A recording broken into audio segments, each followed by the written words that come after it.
मानेनगरच्या 7-12 नोंदींचा प्रश्न अखेर मार्गी, शेकडो कुटुंबांना दिलासा.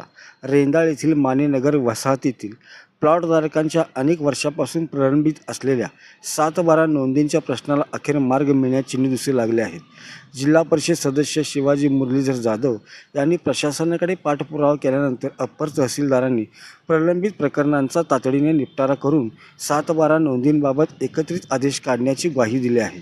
खासदार धैर्यशील माने यांनीही प्रशासनाला तत्काळ कारवाईच्या सूचना दिल्या. मानेनगर वसाहतीमध्ये 425 प्लॉट असून सुमारे 600 ते 700 कुटुंबे वास्तव्यास आहेत.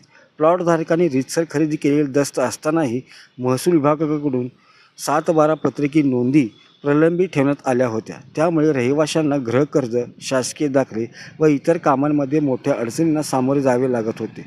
सन 2022 मध्ये 151 प्लॉटधारकांची कागदपत्रे अप्पर तहसीलदार कार्यालयाकडे सादर करण्यात आली होती, मात्र त्यावर कोणतीही ठोस कारवाई झाली नव्हती.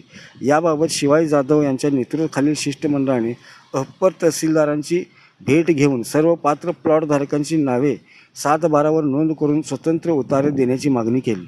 प्रशासनाने या मागणीची दखल घेत सर्व प्रकरणाचा कायदेशीर निपटारा करून एकत्रित आदेश काढण्याचे मान्य केले आहे.